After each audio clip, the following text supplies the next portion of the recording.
상한 나의 맘 보시네. 주 나의 눈물 안에 홀로 울던 맘 아시네.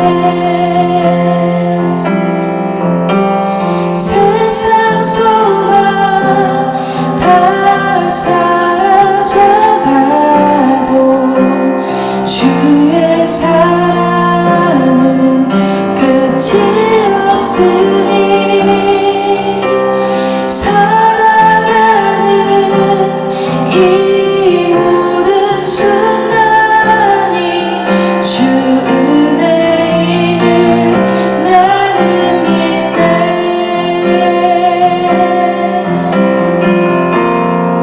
주 나의 모습 보네. 주 나의 모습 보네. 상한 나의 맘 보시네. 주 나의 눈물 안에 홀로 울던 맘 아시네. 세상 소망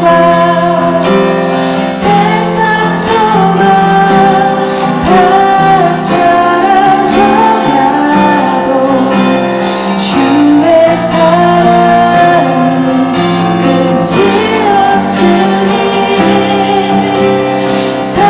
살아가는 이 모든 순간이 주 은혜임을 나는 믿네.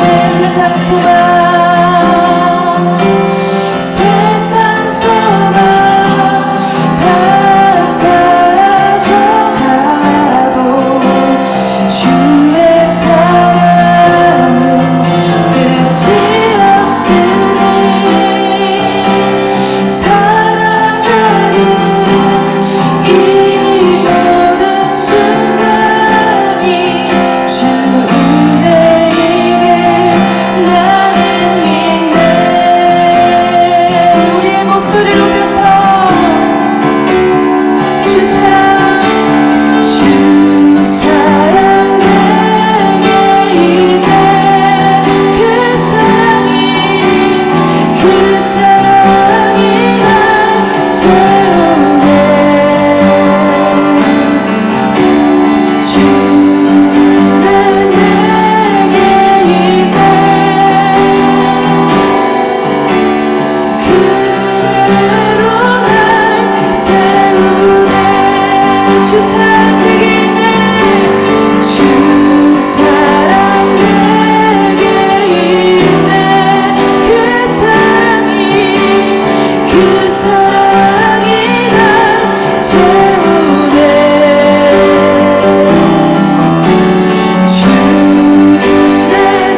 주를 의지하며 순종하는 자를 은혜 풍성케 하시리라.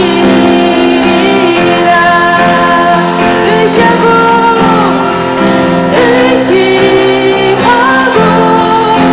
순종하는 길은 예수 안에 즐겁고 복된 길이로 의지하고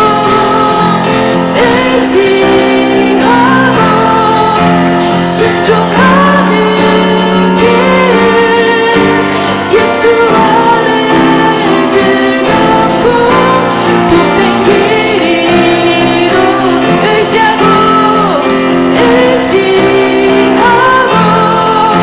순종하는 길은 예수 안에 즐겁고 복된 길이로다.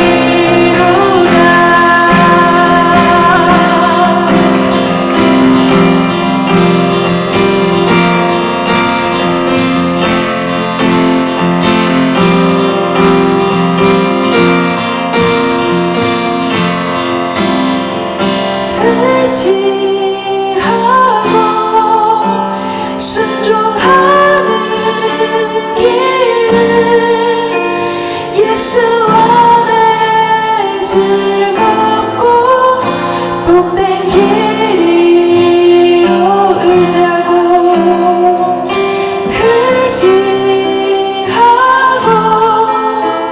순종하는 길은 예수 안에 즐겁고 복된 길이로다.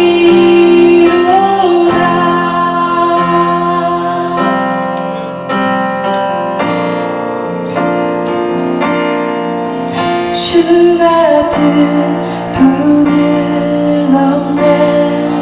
가장 귀한 나의 주님, 주만이 나의 삶의 이유 되시네. 주 같은 분은 없네.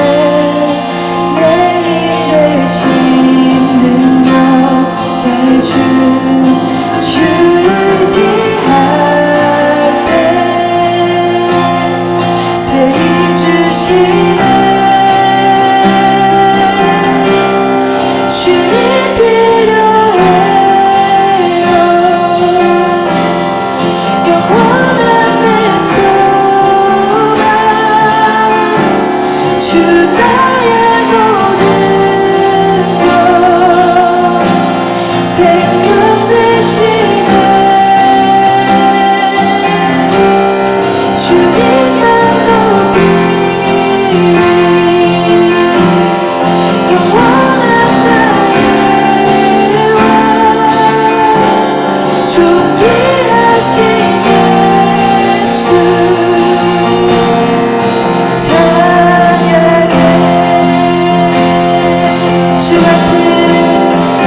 어디로 갈지 몰라 너무 거리고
속한 전쟁은 하나님께 속한 전쟁은 하나님께 속한 전쟁은 하나님께 속한 우리의 전쟁은 하나님께 속한 것이니.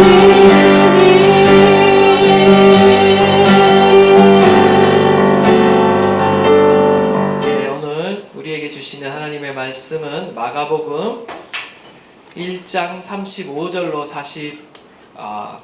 39절 말씀입니다. 마가복음 1장 35절로 39절 말씀. 우리 짧은 구절이니까요. 우리 다 함께 한번 한 목소리로 우리가 한번 봉독하도록 하겠습니다. 시작. 새벽 아직도 밝기 전에 예수께서 일어나다가 한적한 곳으로 가사 거기서 기도하시더니 시몬과 및 그와 함께 있는 자들이 예수의 뒤를 따라가 만나서 이르되 모든 사람이 주를 찾나이다. 이르시되 우리가 다른 가까운 마을들로 가자. 거기서도 전도하리니 내가 이를 위하여 왔노라 하시고 이에 온 갈릴리에 다니시며 그들의 여러 회당에서 전도하시고 또 귀신들을 내쫓으시더라. 아멘. 예, 우리가 계속해서 마가복음을 보고 있습니다. 워낙에는요, 정말 신약교회 그리고 초대교회 성도들이 경험하였던 그 복음의 능력 그리고 그 하나님의 나라의 능력을요, 우리의 삶 가운데 풍성하게 경험할 수 있기를 간절히 바랍니다. 하나님의 나라가 우리의 삶에 그리고 우리의 가정과 우리의 교회와 또한 나아가 이 도시와 지역과 열방 가운데 하나님의 나라가 임하기를 간절히 소망합니다. 주님의 나라가 주님의 통치가 우리 가운데 임할 때 하나님께서 우리의 삶을 다스리기 시작하는데요. 하나님의 우리의 삶을 다스리기 시작하면서 나타나는 특징이 뭐냐? 대표적인 특징은요, 바로 어두움의 세력들이 떠나가고 우리의 삶에 드리워진 모든 압제와 억압들이 풀어지기 시작한다는 겁니다. 우리의 삶에 자유를 경험하게 되고 평화를 경험하게 되고 또 치유와 안식을 경험하게 된다는 거죠. 우리의 마음 가운데 먼저 하나님의 평안이 찾아오고 하나님의 나라가 찾아오게 된다는 것이죠. 예수님께서 계속해서 지금 하나님의 나라를 전파하시면서 권위 있는 말씀으로 가르치시고 또 권위 있는 능력으로 치유하는 일들을 계속해서 행하고 계십니다. 특별히 안식일에 회당에서 더러운 귀신 들린 한 사람을 치유하셨는데 이 더러운 귀신을 내쫓는 사역이 바로 마귀를 멸하기 위해 오신 예수님이 사단의 왕국을 무너뜨리고 하나님의 나라를 세우는 일이다 라고 우리가 지난 시간에 살펴보았습니다. 죄와 사망의 권세, 사단의 권세에 매여 종노릇하고 있는 저와 여러분들을 해방시키기 위해 그리고 구원하시기 위해 주님께서 그리스도의 그 권능으로 우리를 해방시키고 하나님께서 우리를 치유하시는 그 모든 일들이 하나님의 나라가 우리 가운데 임하고 있는 것을 보여주고 있다라고 지난 시간에 말씀드렸습니다. 이어서 예수님이요, 시몬 베드로와 안드레 집을 방문하십니다. 오늘 우리가 읽지는 않았지만 바로 앞단락에 보시면 예수님께서 회당에서 귀신을 내어 쫓으시고요, 그 다음에 있었던 일이 무엇이냐면 바로 시몬 베드로와 안드레의 집을 방문을 하십니다. 회당에서의 사역을 끝내시고 아마도 이 베드로의 집에서 바로 이제 안식일 식사를 하시고 쉬시고자 하셨던 것 같아요. 그런데 결국은 쉬지 못하죠. 마침 그 베드로의 장모가 열병에 걸려서 누워 있는 겁니다. 요즘은 뭐 열병이라는 것이 그렇게 대단하지가 않죠. 다양한 이유로 열이 날 수가 있지만 그때 당시만 해도요, 이름 모를 열병으로 열이 나는 그 병으로 인해서 고대 사회에서는요, 죽는 일이 허다했습니다. 그러니까 굉장히 심각한 질병 중 하나였다라는 것을 알 수가 있습니다. 베드로의 장모도요, 역시 이 중한 열병으로 인해서 위기 가운데 있었던 것입니다. 예수님께서는요, 이 누워있는 이 베드로 장모에게 가까이 다가가십니다. 그리고 그에게 손을 내밀어서 뻗어서 잡아서 일으키는 장면을 보게 되는데요. 그러자 즉각적으로 그 열병이 떠나고 치유되는 장면을 우리가 보게 됩니다. 귀신이 떠나가는 사건에 의해서 이제는 질병이 떠나가는 사건이 동시에 등장하고 있는 것입니다. 공통점은 무엇이냐? 바로 열병을 지금 보시면 의인화해서 모두 떠났다라고 이렇게 표현하고 있습니다. 무슨 말인가? 지금 하나님의 나라가 임하고 있는 것을 계속 보여주고 있는 것입니다. 하나님의 나라가 임하자 귀신이 떠나고 질병이 떠나고 사단의 권세가 물러나고 있는 것을 계속해서 보여주고 있는 것입니다. 예수님의 그 놀라운 권세가 나타나고 있는 것을 우리 가운데 보여주고 있는 것이죠. 사단의 나라가 패배하고 하나님의 나라가 승리하고 있는 것을 우리에게 보여주고 있는 것입니다. 우리의 삶에도요, 이러한 하나님의 나라가 나타나야 됩니다. 하나님의 나라가 우리의 삶에 나타날 때 어떤 일들이 우리 가운데 일어납니까? 바로 우리의 삶에 드리워진 안 좋은 일들이 떠나간다라는 거죠. 악한 것들이 떠나간다라는 겁니다. 질병이 떠나가고, 걱정이 떠나가고, 두려움이 떠나가고, 우울함과 슬픔이 떠나가고, 모든 저주가 떠나간다라는 것입니다. 하나님의 나라가 임할 때 사단의 왕국이 패배하고 물러가는 것입니다. 그렇기 때문에 우리가 반드시 주님 앞에 구해야 될 것은요, 하나님의 나라인 것입니다. 우리의 마음 가운데 하나님의 나라가 임하게 하여 주십시오. 우리의 가정 가운데 하나님의 나라가 임하게 하여 주십시오. 하나님, 이 도시 가운데, 우리나라 가운데 하나님의 나라가 임하게 하여 주십시오. 우리는 하나님의 나라를 구해야 되는 거예요. 하나님의 나라가 임하고 하나님의 통치가 임하면요, 어둠의 세력들이 물러갑니다. 우리의 삶에 드려진 모든 사망의 그늘이 물러가게 되어 있는 것입니다. 이처럼 우리는 하나님의 나라를 사모하고 하나님의 나라를 구하고 기도해야 된다는 것이죠. 계속해서 보시면요, 날이 저물자 모든 병자와 또 귀신 들린 자들이 예수께 몰려들기 시작합니다. 날이 저물었을 때 몰려드는데요, 날이 저물었다라는 것은요, 이제 안식일이 끝났다라는 겁니다. 유대인들의 하루의 시작은요, 바로 저녁에 시작합니다. 안식일에 지금 예수님께서 회당에서 가르치시고 또 베드로의 집에서 베드로의 장모를 치유하셨습니다. 예수님의 이 치유 사건이요, 이미 이제 마을에 소문이 난 거예요. 사람들이 예수님의 그 능력을 알아차리기 시작했습니다. 사람들이 치유받기 위해 예수님께로 오고 싶지만 그날이 안식일이었기 때문에 예수님을 찾아오지 않았습니다. 그 이유는 바로 유대인의 율법에 의하면 안식일에 어떤 병자를 옮기거나 치유하는 일은요, 일로 간주했어요. 그래서 율법을 어겼다라고 그들은 유대인 전통들은 해석을 했다라는 거죠. 그래서 그들은 안식일날 어떤 병자를 옮기거나 치유하는 행위를 하지 않았습니다. 그래서 안식일이 지날 때까지 기다린 거죠. 그리고 해가 저물자 안식일이 끝나자 사람들이 갑자기 저녁에 베드로의 집으로 몰려들기 시작합니다. 그러니까 어떻게 되겠습니까? 베드로의 집이 치유센터가 되는 거죠. 거기서 치유의 역사가 일어나는 겁니다. 일종의 병원이 되었습니다.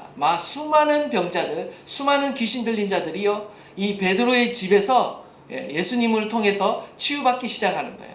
예수님은요, 저녁 늦도록 아마 병자들을 치유했었을 것입니다. 그리고 지친 몸을 이끌고 어떻게 됩니까? 잠에 들었다라는 건데요. 그리고 오늘 본문에 말씀이 이제 등장하는 것입니다. 이런 배경을 가지고 오늘 본문을 봐야 하는 것입니다. 오늘 본문을 보시면 35절 말씀을 보시면 새벽 아직도 밝기 전에 예수께서 일어나 한적한 곳으로 가사 거기서 기도하셨다라고 말씀하고 있어요. 지금 예수님이 해도 뜨지 않는 이른 새벽에 일어나 한적한 곳으로 가서 기도하셨다라는 것은요, 결코 쉬운 일이 아닙니다. 어제까지 분주하고 바쁘게 사역을 했고요, 또 우리가 조금 이따 보시면 또 수많은 병자들이 예수님께 치유받기 위해 지금 몰려오고 있는 상황입니다. 아침에. 그러나 예수님은요, 어떻게 하고 있습니까? 이 사이에, 이 짧은 사이에 어떤 일을 하시느냐? 바로 한적한 곳에 가서 기도하시는 일을 하셨다라는 것입니다. 지금 새벽이라는 것은요, 누구에게도 방해받지 않는 시간을 말하고 있는 것입니다. 그리고 한적한 곳이라는 것은요, 누구에게도 방해받지 않는 장소를 의미하는 것입니다. 지금 예수님께서는요, 얼마나 하나님과의 교제를 중시하고 계시는가, 우리는 이 대목을 통해 알게 되는 것입니다.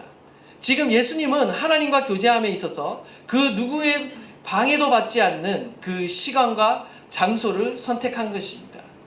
지금 갑자기 몰려든 사람들로 인해 해야 될 일, 사역들이 증가하였습니다. 그럼에도 불구하고 예수님은 그의 삶에 있어서 최우선이 뭐였냐? 그것은 바로 어떤 사역보다, 그리고 어떤 사람을 만나는 일보다 먼저 하나님과 교제하는 일이 그의 인생 가운데서는 최우선이었다라는 것입니다. 오늘 본문에 보시면 예수님이 기도하시는 장면 앞뒤로 수많은 사람들을 치유하시고 귀신들을 내쫓는 그런 사역들이 등장합니다. 마치 샌드위치처럼 지금 예수님이 한적한 곳에 가서 기도하시는 장면이 딱 등장한다라는 거죠. 이것은 무엇을 말하는가? 바로 예수님이 이 권세 있는 사역, 이 치유하는 사역의 비밀이 무엇인가? 그것은 기도에 있었다라는 겁니다. 예수님의 능력 있는 사역의 원천은 바로 하나님과 깊은 교제에 있었다라는 것을 우리에게 보여주고 있는 것입니다. 예수님의 능력 있는 삶은요, 바로 기도로부터 나왔다라는 겁니다. 우리 역시도 마찬가지입니다. 능력 있는 그리스도인으로 우리가 살아가기 위해서는 무엇을 해야 됩니까? 우리가 하나님의 그 사명을 감당하기 위해서는 어떻게 해야 합니까? 그것은 바로요, 우리의 삶에도 하나님과 교제하는 그 시간, 기도의 시간이요, 우리의 삶에도 최우선이 되어야 한다라는 것입니다. 한 신학자는요, 이 마가복음 1장을 가리켜 성경에서 가장 바쁜 장이다 라고 이렇게 별명을 붙였어요. 여러분이 아마 1장을 읽는데 많은 시간이 걸리지 않을 겁니다. 근데 1장 안에 너무나 많은 사건들이 등장하고 있어요. 예수님이 정말 숨가쁘게 사역들을 하고 있는 그런 모습을 보게 됩니다. 안식일에서 회당에서 가르치고 귀신을 내어쫓고, 이어서 베드로의 집에서 치유하시고, 또 저녁에 수많은 병자와 귀신 들린 자를 치유하셨어요. 숨가쁘게 사역들이 진행되고 있습니다. 굉장히 빠르게 사역들이 진행되고 있고 사람들이 몰려들기 시작합니다. 그러나 예수님은 지금 어떻게 하고 있습니까? 엄청나게 피곤함에도 불구하고, 지금 거의 탈진 상태에 이르렀음에도 불구하고, 지금 예수님은 새벽에 일찍 일어나 하나님과의 그 교제를 포기하지 않고 계신다라는 거죠. 하나님과의 교제를 최우선으로 하고 있다라는 것입니다.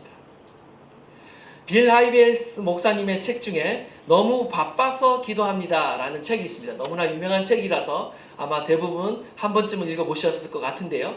책 제목만 읽어도 우리는 은혜가 됩니다. 너무 바빠서 기도합니다. 저와 여러분의 삶이 너무 바빠서 기도합니다. 이런 고백을 할 수 있기를 바랍니다. 아멘. 사실 우리의 삶은요, 대부분의 사람들이 그렇습니다. 사실 너무 바빠서 기도를 못하고 있습니다. 때로는 피곤해서 기도하지 못하고요, 바빠서 기도하지 못하고요, 해야 할 일이 많아서 기도하지 못합니다. 때로는 너무나 분주해서 우리가 기도하지 못합니다. 그러나 예수님은 어떻습니까? 오히려 바쁘기 때문에 기도하신다라는 겁니다. 해야 될 일이 많기 때문에 기도하신다라는 거죠. 오히려 바쁠수록 기도하고, 피곤할수록 기도하고, 우리의 마음이 무거워질수록 피곤하고, 정말 우리의 삶에 문제가 많을수록 기도할 수 있는 저와 여러분 되시기를 간절히 축원드립니다. 우리가 분주한데도 기도하지 않으면 우리는요, 어쩌면 바쁜 일에 끌려다니면서 살게 됩니다. 환경에 끌려다니는 그런 인생이 된다라는 거죠. 고난과 시련 앞에, 광풍 앞에 바람이 부는 대로 그냥 그대로 끌려다니는 인생이 우리가 될 수 있다라는 것입니다. 그런데 우리가 아무리 분주해도, 아무리 몸이 피곤해도 기도하게 되면 어떻게 됩니까?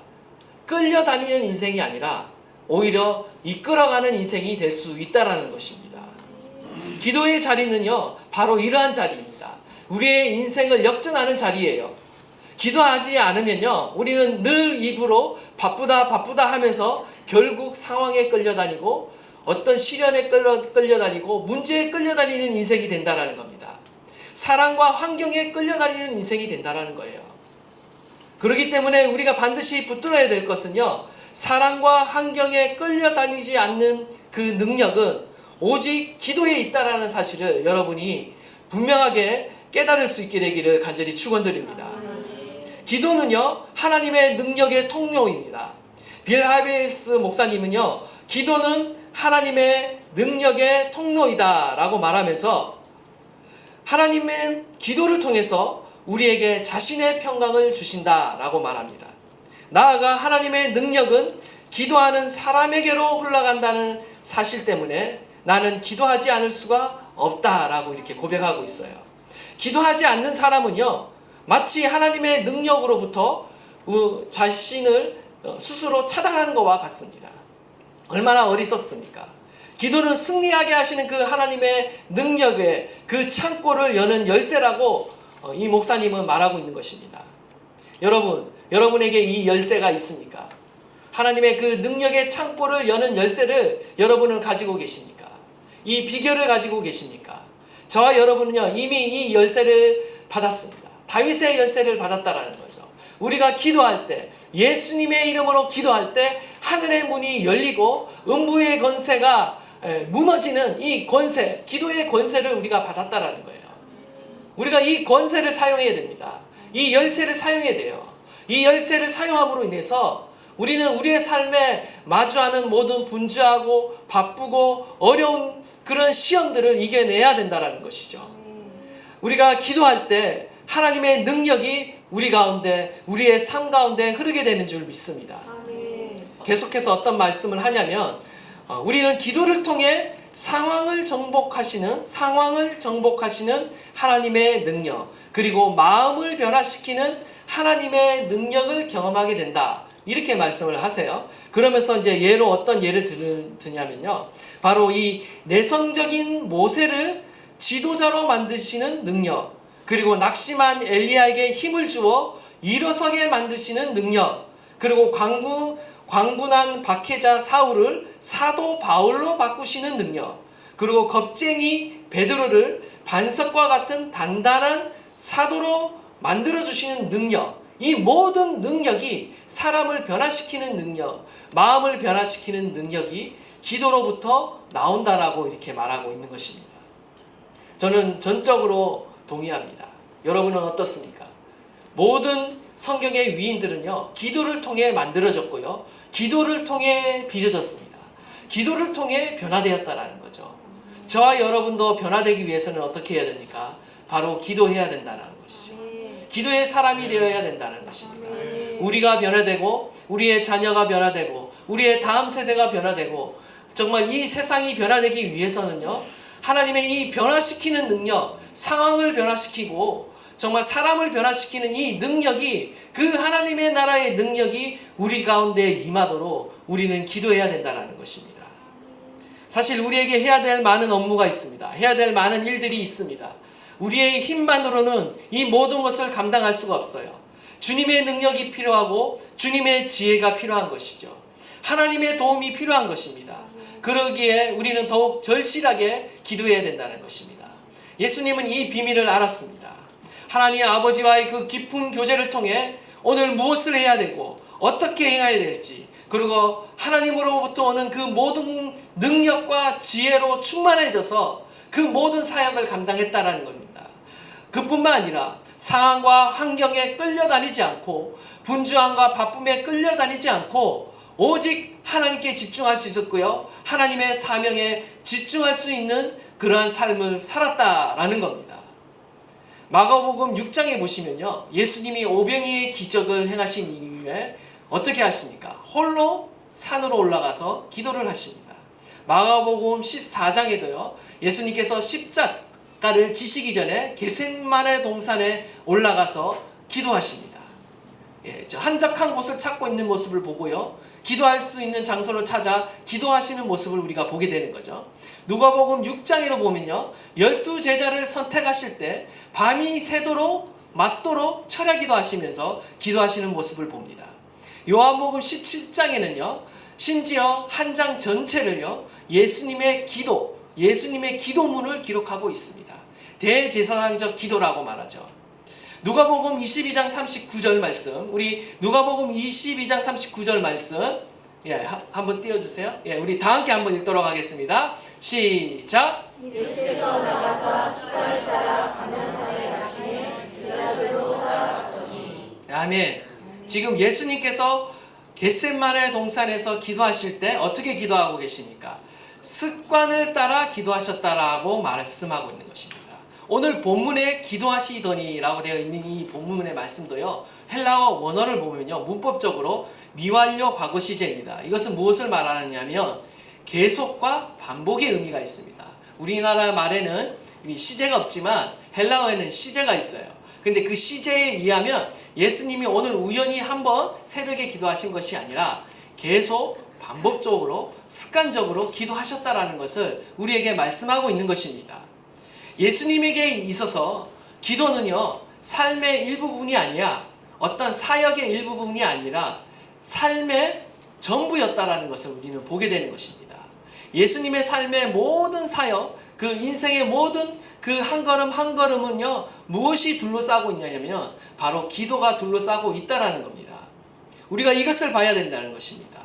우리가 일할 때는요, 우리가 혼자 일하지만요, 우리가 기도할 때 어떤 일이 일어납니까? 하나님이 일하십니다. 결코 우리의 능력과 지혜로만 일하는 것이 아니에요. 예수님은요, 결코 혼자의 힘으로 그 모든 것을 감당하신 것이 아닙니다.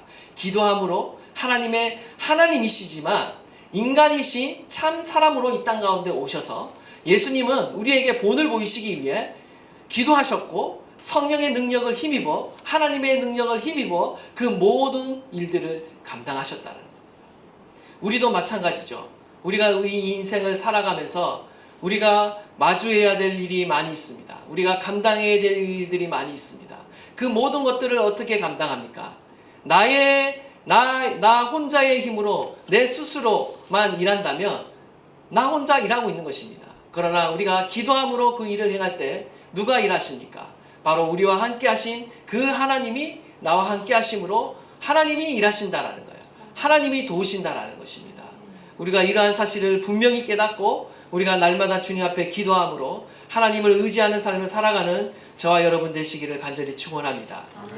우리가 일할 때는요, 주님을 바라봐야 됩니다.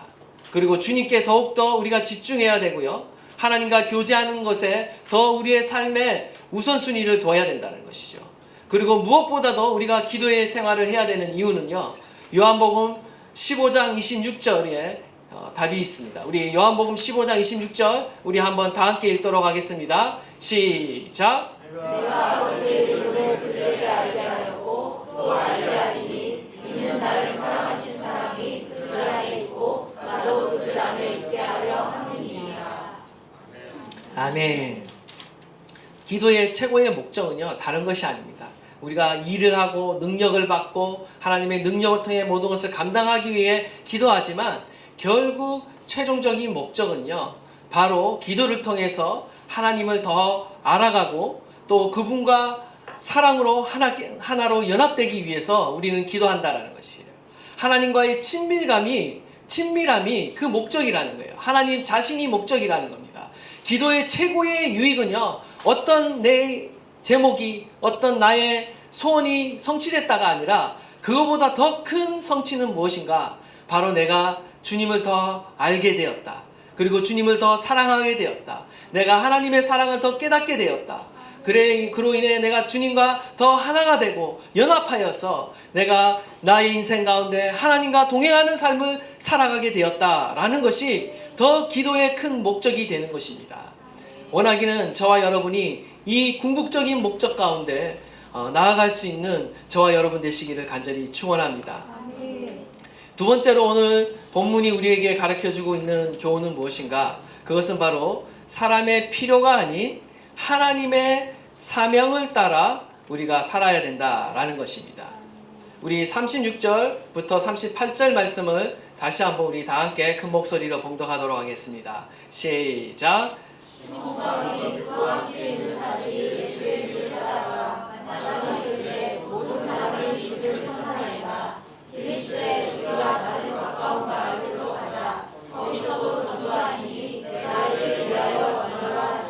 아멘. 드디어 이제 날이 밝게 됩니다. 그리고 아침이 되자 수많은 사람들이 다시 이 베드로 집으로 이렇게 모이기 시작했습니다. 예수님을 만나고 치유받기 원하는 자들이 또 아침에 몰려들기 시작한 것이죠. 수많은 병자들이 몰려들었습니다. 베드로가 예수님이 아침에 보니까 사라진 것을 발견했습니다. 그래서 예수님을 찾기 시작합니다. 열심히 찾기 시작합니다. 드디어 기도하시는 예수님을 찾아내자 베드로가 달려가서 말합니다. 모든 사람이 주를 찾나이다. 지금 베드로는 흥분해 있는 것입니다. 지금 예수님의 인기와 명성이 갑자기 높아졌고요. 더 많은 사람들이 예수님께 몰려오는 것을 보자 흥분했습니다. 지금 빨리 가서 이 무리들에게 하나님의 능력을 보여주십시오. 치유와 기적을 베풀어 주십시오. 라고 지금 베드로가 말하고 있는 것입니다. 그러나 예수님은 어떻게 하고 있습니까? 지금 자신을 찾아온 그 사람들의 필요를 채워주는 것이 아니라 갑자기 그 모든 사람을 내버려 두고 다른 가까운 말로 가자라고 말씀하십니다. 그러면서 예수님이 이 땅에 오신 목적을 말씀하시는데, 사명을 말씀하시는데 한마디로 전도라는 것입니다. 한마디로 몰려드는 군중들의 필요를 채워주시는 것이 중요한 것이 아니라 그것보다 더 중요한 본질이 있다. 그것은 무엇인가? 바로 복음을 전파하는 거라는 거죠. 잃어버린 영혼을 구원하는 거라는 겁니다. 영혼을 구원하는 일이야말로 예수님이 이 땅 가운데 오신 목적이라는 것을 우리 가운데 보여주고 있는 것입니다. 예수님은 바로 이 사명을 이루기 위해 이 땅 가운데 오셨습니다.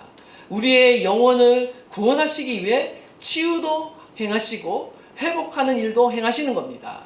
치유 자체가 그것에 목적이 있는 것이 아니라 그 치유를 통해 예수님이 누구이신가를 보여주고 그 예수님을 믿을 때 구원받을 수 있도록 하나님께서 영혼을 구원하시기 위해 우리 가운데 능력을 행하고 계신다라는 것을 보여주고 있는 것이죠. 교회와 성도는요, 결코 이 땅에서 안주하며 머무른 자가 되면 안 됩니다. 우리는 계속해서 가는 자가 되어야 되고요, 계속해서 증거하는 자가 되어야 된다라는 겁니다. 마가복음 16장 15절, 또 이르시되 너희는 온 천하에 다니며 만민에게 복음을 전파하라. 예루살렘과 사마리아, 심지어 온 천하에, 온 세계 끝까지 우리는 가야 하는 것입니다. 그리스도의 복음을 전파해야 된다는 것이죠. 이 사명이 우리에게 있는 줄 믿습니다. 결코 쉽지 않은 일입니다. 지금 막 사람들이 몰려들고 있고 수많은 사람들의 그 필요들, 그리고 특별히 대중적인 인기와 어떤 이해관계에 따라 정말 그 자리를 떠난다는 것이 결코 쉽지 않은 일이었을 것입니다. 그러나 예수님은 어디에 집중하시느냐? 바로 사람들의 요구와 필요에 움직이시는 것이 아니라 오직 하나님의 뜻과 사명에 따라 움직이고 계신다라는 것을 우리에게 보여주고 계십니다. 36절을 보시면요, 베드로와 함께 있는 사람들이 지금 예수의 뒤를 따라갔다라고 말하고 있는데, 이때 사용된 성경의 원어가요, 카타디오코라는 단어를 사용합니다. 근데 이 카타디오코라는 단어가 또 어떻게 사용되는가 해서 이렇게 용례를 찾아보면 참 재미있습니다. 성경에 보면요, 구약 성경을 그리스어, 헬라어로 번역한 성경이 있습니다. 그것을 셉투아진트, 70인역이라고 부르는데요. 그 성경에 보면요, 출애굽기 14장 9절 말씀을 보면 이런 말씀이 있습니다. 애굽 사람들과 바로의 말들, 병거들과 그 마병과 그 군대가 그들의 뒤를 따라 바알스본 맞은편 비하이롯 곁 해변 그들이 장만친 데에 미치니라 라고 하면서 이 뒤를 따라갔다는 말이 나옵니다. 애굽 사람들과 그 바로의 말들과 병거들이 지금 이스라엘 백성들의 뒤를 따라갔다라고 말하고 있는데, 이 뒤를 따라갔다라는 이 말에 카타디오코라라는 단어를 사용하고 있다라는 거예요. 시편 7편 5절 말씀도 보면요, 원수가 나의 영혼을 쫓아 이렇게 잡는다라는 표현을 이렇게 하고 있는데요, 여기서도요, 쫓아온다, 원수가 나의 영혼을 쫓아온다 할 때도 카타디오코라는 단어를 사용하고 있다는 것입니다. 이것은 무엇을 말하느냐? 이 단어가 가지고 있는 뉘앙스가 어떻다라는 거예요. 긍정적이다라는 겁니까? 부정적이라는 겁니까? 부정적이다라는 겁니다. 따라오기, 지금 예수님을 막 쫓아서 따라왔어요. 근데 그 따라온다라는 뉘앙스가요, 부정적이다라는 것을 지금 보여주고 있는 것입니다. 지금 시몬과 모든 사람들이 예수님의 뒤를 열심히 쫓아왔습니다. 열심히 따라왔습니다. 그러나 그들의 동기가 좋은 동기가 아니었다라는 것을 우리에게 시사하고 있는 것입니다. 지금 그들의 열심은요, 하나님의 뜻을 향한 열심, 하나님의 사명을 향한 열심이 아니라는 거예요. 오직 자신의 필요를 채우기 위한 열심이었다. 이기적인 동기를 가지고 주님을 열심히 따르고 있다라는 것을 지금 보여주고 있는 것입니다. 37절 말씀을 한번 보십시오. 37절 말씀에도 만나서 이르되 모든 사람이 주를 찾나이다. 지금 이 찾나이다라는 이 단어가 제테오라는 단어입니다. 헬라어로. 근데 이 단어가 부정적인 의미로 쓰일 때도 있고 긍정적인 의미로 쓰일 때가 있어요. 이 단어는 두 가지 의미가 다 등장하는데, 누가복음에서 삭개오의 이야기에서 예수님이 이 땅에 오신 목적이 뭐냐고 말씀하시냐면 잃어버리는 자를 찾아 구원하시기 위함이다 라고 말씀하셨을 때, 이 찾는다, 잃어버린 양을 찾는다 할 때 이 제테오라는 단어를 사용했습니다. 이때는 긍정적인 의미로 사용되었는데요, 이 똑같은 단어가 마가복음 14장 11절 말씀, 우리 한번 읽도록 하겠습니다. 마가복음 14장 11절 말씀 우리 다 함께 한번 읽도록 하겠습니다. 시작. 그들이 듣고 기뻐하여 돈을 주기로 약속하니 누가 예수를 어떻게 넘겨줄까 하고 그 기회를 찾더라. 예, 지금 가룟 유다가 예수님을 팔려고 넘어줄 어떤 기회를 찾고 있죠. 이때 또 제테오라는 단어를 사용했다라는 겁니다. 이때 부정적인 의미라는 것을 여러분 아시겠죠? 마가복음 14장 55절에도 대제사장들과 온 공회가 예수를 죽이려고 그를 칠 증거를 찾되, 이때도 부정적으로 찾는 것입니다. 지금 예수님을 죽이기 위해 찾는 모습을 보여주고 있는 것입니다. 지금 이 동일한 단어를 지금 무리들에게 적용하고 있는 거예요.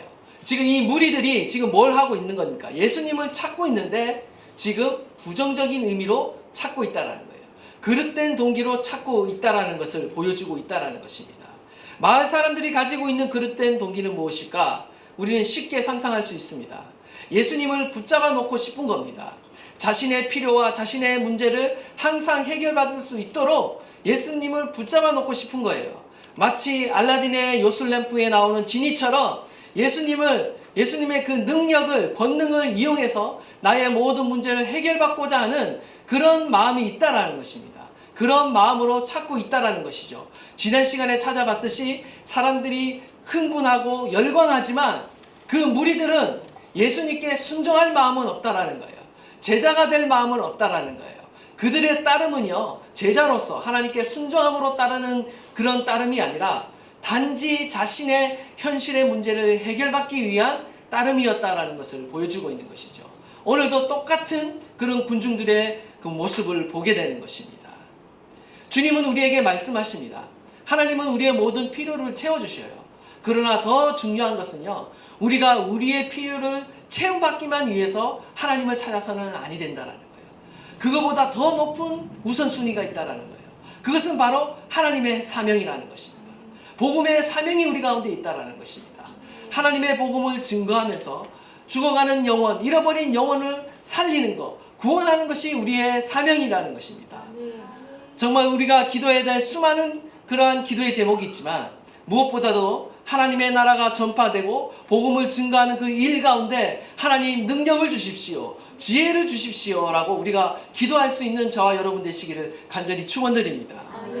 우리의 모든 필요를 채워주시는 그 하나님께 우리의 필요뿐만 아니라 더 나아가 하나님의 나라와 영광을 위해, 주님의 복음을 위해 주님 앞에 구할 수 있는 저와 여러분 되시기를 간절히 축원드립니다. 우리의 삶에 우선순위가 있습니다. 기도의 우선순위가 있고요, 사명의 우선순위가 있습니다. 2024년 새해는요, 저와 여러분이 이 우선순위를 바로 세움으로 인해서 우리의 삶에 풍성하게 넘치는 그 하나님의 은혜와 복과 능력을 누리며 살아가는 저와 여러분 되시기를 간절히 축원합니다. 아멘.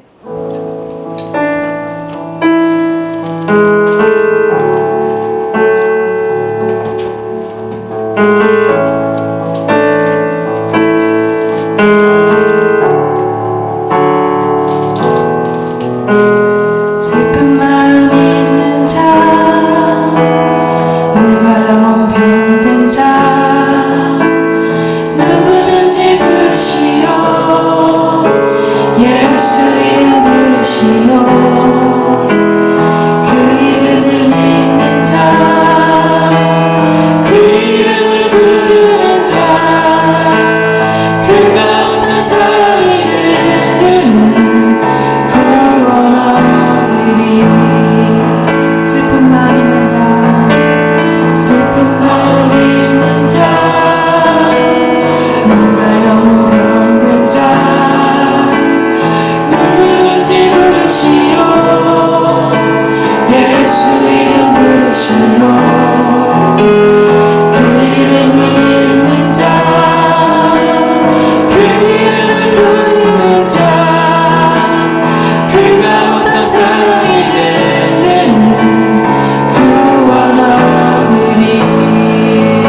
역사하시는 줄 믿습니다. 기도하셔야 됩니다. 아무리 하나님께 능력이 있어도 우리가 주님과 갖는 그 교제가 없이는, 기도 없이는 하나님의 능력이 우리의 삶 가운데 흐르지 않습니다. 오늘도 하나님의 말씀이 살아 역사하시는 줄 믿습니다. 그 살아있는 역사를 보기 위해서 우리는 주님 앞에 기도해야 되는 것입니다. 오늘도 주님 앞에 한적한 곳을 찾아, 광야를 찾아 나아가야 되는 것입니다. 오늘 본문 가운데 나오는 이 한적한 곳이라는 것은요, 에레모스라는 단어를 사용합니다. 그것은요, 광야와 동일한 단어를 사용하고 있는 것입니다. 이것이 시사하는 바가 있습니다. 우리가 인생 가운데 만나는 그 모든 광야는요, 어쩌면 우리가 하나님을 더 깊이 만나고 하나님을 더 깊이 경험할 수 있는 기회이자 축복의 통로라는 것입니다. 우리 안에 우리의 삶에 시험이 있고 문제가 있고 시련이 있다면 그것은 우리에게 또 다른 기회인 것입니다. 하나님을 더욱더 적극적으로 찾을 때, 하나님을 만나고 하나님을 깊이 경험하고 주님과 더욱 친밀해질 수 있는 기회를 하나님께서 우리에게 주시고 있는 줄 믿습니다. 이 기회를 붙드십시오. 이 기회를 붙잡으십시오. 주님 앞에 전심으로 나가 기도하십시오. 주님, 이 기회를 붙잡겠습니다. 내가 하나님 광야로 나가겠습니다. 한적한 곳으로 나가겠습니다. 뜻을 정하여 기도하겠습니다.